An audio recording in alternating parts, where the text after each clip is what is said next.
Bonjour mon ami, vous allez bien? Moi je passe un petit peu, je fais des petits reportages pour savoir ce qu'ils pensent les gens. Parce qu'un jour ou l'autre on va mourir, vous et moi. J'en suis pas là encore. Ah oui, mais vous savez quand c'est que vous allez mourir, vous? Avec les Chinois, on sait jamais. Oui, on peut partir du jour au lendemain, c'est vrai. Alors à votre avis, après, qu'est-ce qui va se passer une fois qu'on est mort?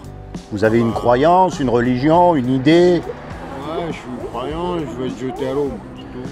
D'accord, vous croyez en quoi? Pourquoi vous êtes marin? Vous avez été marin? Il adore l'eau. Ah d'accord. Pas la terre. Alors vous avez quoi? Vous êtes croyant, vous avez dit, vous avez quoi comme religion?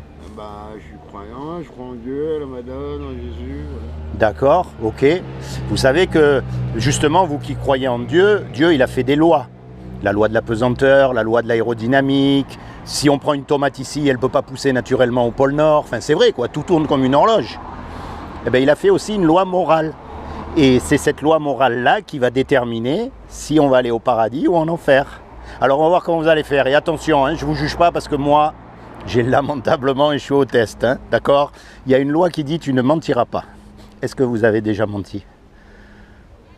C'est rare, je mente. Peut-être maintenant, mais est-ce que vous avez déjà menti, comme tout le monde? Eh, le nez il pousse. Pour le cul, ouais. Ah bon, ben oui, eh ben, comment on appelle quelqu'un qui ment? Un menteur. Comme moi, hein, je ne vous juge pas, c'est ça le truc, d'accord? Je ne vous juge pas.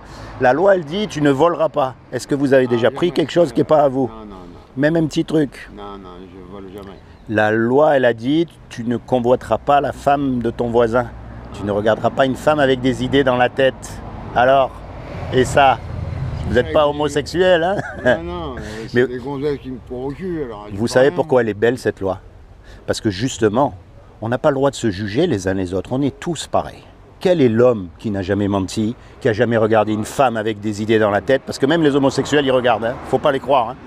Quel est l'homme qui a accompli la loi? Aucun. Et quand on meurt, on va être jugé par rapport à cette loi-là. Et comme on l'a tous cassée, eh ben, on va être déclaré coupable. C'est logique. Et si on est coupable, Dieu, lui, qui est juste, il est obligé de nous envoyer en enfer. Et ça? Moi, j'y serais déjà, là. Je suis mort au moins 12 fois. Oui, mais regardez, c'était pas votre heure parce que vous ne m'aviez pas encore rencontré. Et maintenant, je vais vous dire, non, mais vous avez remarqué, on préfère ne pas parler de l'enfer, ça nous chatouille un peu quand même. Maintenant, je vais vous dire une chose. C'est Dieu qui a tout créé, ça on est d'accord. Donc un créateur, il aime ce qu'il crée. Un musicien, il aime la musique qu'il fait. Un peintre, il aime les tableaux qu'il peint. Même un cuisinier, il aime ses petits plats. Un maçon, il aime bien faire les villas qu'il fait. Exactement, normalement, oui, un créateur, il aime ce qu'il crée. Donc Dieu qui nous a créés, eh bien, il nous aime. Et il ne veut pas qu'on soit condamné. Il ne veut pas, malgré qu'on soit coupable. Donc, il a fait quelque chose pour que vous et moi, encore une fois, malgré qu'on soit coupable, on puisse éviter justement son châtiment. Est-ce que vous savez ce qu'il a fait? Alors, je vais vous dire. Comme il n'a trouvé aucun homme de parfait sur la terre, parce que même le religieux des religieux, il ne pourra pas dire qu'il n'a pas regardé une femme ou qu'il n'a pas menti, on est bien d'accord, on est tous pareils. Comme il n'a trouvé aucun homme, eh bien, il est venu lui-même sur terre et il a pris une forme humaine, il s'est habillé avec un corps qui est Jésus. Et il a dit, quiconque croit que Jésus est le Fils de Dieu et qu'il est ressuscité des morts, il aura la vie éternelle à mes côtés. Mais ça ne suffit pas ça, parce qu'il y a écrit que les démons, ils croient aussi et ils tremblent. Si vous voulez la clé, oh là, pourtant il suffit de regarder un peu les groupes hard rock et tout ça, vous les voyez, ils se cachent même plus. Tous, ouais. Ah oui, comme vous dites, ils sont tous perchés. La clé, si vous voulez, c'est un mot qu'on appelle la repentance. Alors bien sûr, il faut arrêter de voler, de mentir, toutes ces choses, mais ça on le sait, parce qu'on a la conscience qui nous parle. À chaque fois qu'on fait ça, il y a le petite voix qui nous dit « Hop là, t'as menti ». C'est vrai, hein? La repentance, ça veut dire se tourner vers Dieu. Alors moi, mon but, mon ami, c'est pas de vous envoyer dans une église, dans une association, dans une organisation, dans tous ces trucs-là. Mais quand vous êtes tout seul, vous commencez à vous rapprocher de Dieu. Vous parlez à Jésus. Vous l'invitez dans votre cœur comme votre sauveur. Vous savez pourquoi? Imaginez tous les deux, on fait un braquage. On fait un braquage et bien sûr, on se fait serrer. On se fait serrer, on passe devant le juge, et le juge il dit voilà tous les deux, vous avez 20 millions d'euros à payer, ou vous partez 50 ans en prison. Vous avez les 20 millions vous? Moi non plus. On tôle, c'est tout. Et puis il y a un homme qui arrive, qu'on ne connaît même pas, et qui met les sous sur la table pour nous libérer. Comment est-ce que vous allez être par rapport à cet homme? Vous allez être reconnaissant. Bah oui, Et quand il va vous demander un service, vous allez le faire. Eh bien, c'est ce que Jésus a fait pour nous sur la croix. Quand il est mort sur la croix, en fait, il est mort à votre place. Il a pris tout votre péché sur lui, le péché passé, présent et futur. Il a tout pris ça sur lui pour que vous soyez pardonnés. Et qu'au lieu de mourir et d'aller en enfer, vous puissiez mourir, votre corps oui, mais votre âme, elle rejoint Dieu au paradis. C'est aussi simple que ça. Donc si vous acceptez ce que Jésus a fait pour vous à la croix, vous l'acceptez comme votre sauveur, comme ça le jour du jugement dernier, ben, vous allez avoir le meilleur des avocats. En fait, c'est ça. Mais je vais à l'église. Hein, mais c'est bien d'aller à l'église, mais l'essentiel, c'est, je vais vous dire, c'est d'avoir une relation personnelle avec lui. Parce que aller à l'église, tout le monde qui va pour prier, mais moi je parle à Jésus, je ne me mets pas assis. La vraie église, ce sont des hommes et des femmes. Ce ne sont pas des bâtiments. Alors bien sûr, les bâtiments c'est bien, il faut bien se réunir quelque part. Mais la vraie église, ce sont des hommes. Parce que quand vous acceptez Jésus comme votre sauveur et votre Seigneur, vous recevez le Saint-Esprit dans votre cœur et vous faites partie de l'église de Dieu. Et ça, après, dans votre vie de tous les jours, vous êtes en communion avec Jésus. C'est pour ça, quand vous êtes seul, vous lui parlez. Et vous lui dites tout ce que vous avez dans votre cœur. Parce que vous êtes unique. Il n'y en a qu'un comme vous. Et ça, depuis que tous les hommes, ils existent. On a peut-être des sosies, mais on n'est pas tous pareils. Non, mais c'est fou quand on y réfléchit. Il y a eu des milliards d'hommes, et il n'y en a jamais eu deux pareils. Même les jumeaux, ils ne sont pas pareils. Et ça montre quoi? Ça montre que Dieu, il ne nous a pas fait des robots. Et la religion, c'est quoi? C'est des robots qui font tous pareil au même moment. Et si vous n'êtes pas d'accord avec eux, soit ils vous coupent la tête, soit ils vous traitent d'apostat. Mais Dieu, lui, ce qu'il veut, comme il vous a fait unique, c'est une relation unique avec vous. Il veut entrer dans votre cœur pour vous aider, pour vous protéger, pour vous guider. Et plus que tout, pour vous sauver le jour du jugement dernier. On m'a sauvé plusieurs fois. Hein. Mais moi, c'est pareil. Hein. Moi, c'est pareil. Je devrais être mort normalement. J'ai avec une moto, je ne sais pas combien j'en ai eu. Vous voyez ce que je veux dire? Donc l'essentiel de la vie, c'est ça. C'est pas les richesses. C'est pas tout ce superflu. Non, si c'est grâce à Dieu, si je suis là, ou Jésus. Parce que je vais vous dire, on part tous une main devant, une main derrière. Hein.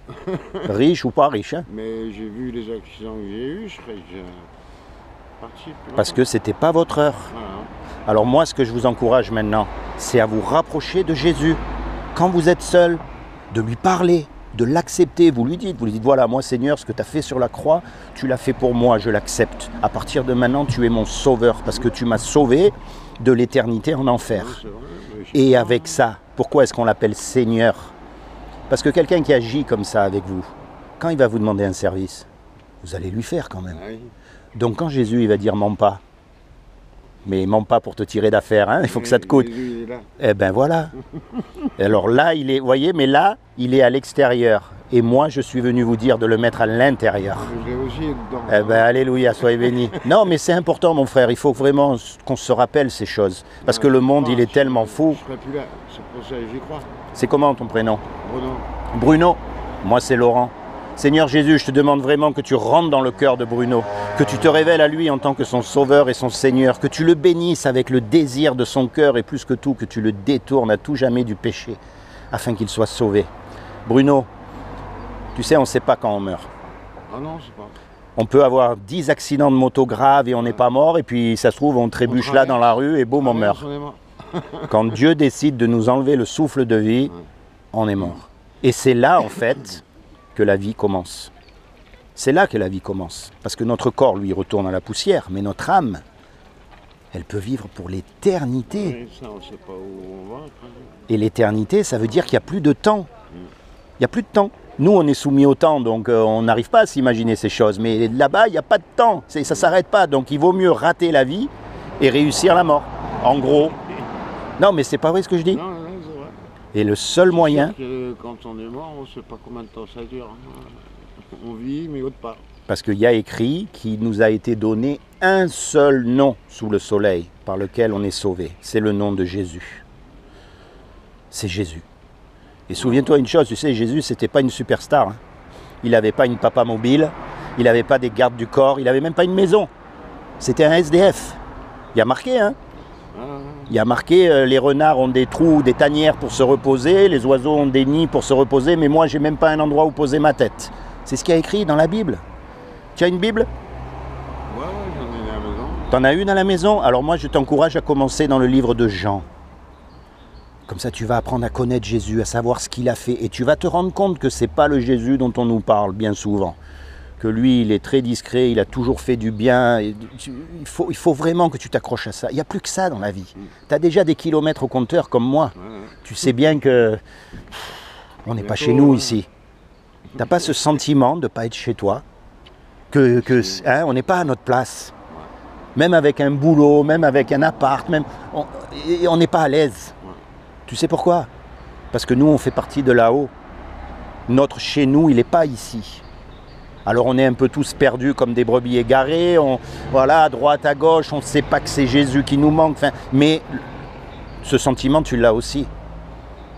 Tu n'es pas à l'aise dans ce monde, comme moi. Parce que nous, on vient d'un autre monde. Moi, pas grand monde qui croit, tu sais. Des gens, ils croient vraiment. Mais dis-toi bien une chose. Les gens... Toi, tu seras seul devant Dieu ce jour-là. Moi aussi. Et eux aussi. Occupe-toi de toi. Même si tu vois des curés qui font des bêtises, c'est leur problème. C'est pas pour ça que Dieu n'existe pas. Si tu vois des musulmans qui font des bêtises, c'est pas pour ça que Dieu n'existe pas. D'ailleurs, souvent, on me dit, tu sais quoi? Ouais, mais si Dieu existait vraiment, pourquoi il y a tant de misère sur la terre? Alors je dis, oui, mais ça veut pas dire que Dieu n'existe pas. Ça veut peut-être dire qu'on a un problème avec Dieu. C'est pas pareil. C'est comme la voiture, si elle ne démarre pas, je ne vais pas dire la voiture, elle n'existe pas. Je vais dire j'ai un problème avec la batterie. Et bien là, c'est pareil. Dieu, il existe et il t'appelle. Alors si tu as une Bible, commence dans le livre de Jean. D'accord? Et rapproche-toi de Jésus. Tiens, je te laisse ça en souvenir de moi. Ben écoute, Hervé, c'est ça? Laurent. Laurent, moi, des fois, ça peut tout servir. Sois béni, Bruno. Merci, et puis c'est dur. Sois béni. Ciao, ciao. Bonne journée. Toi aussi.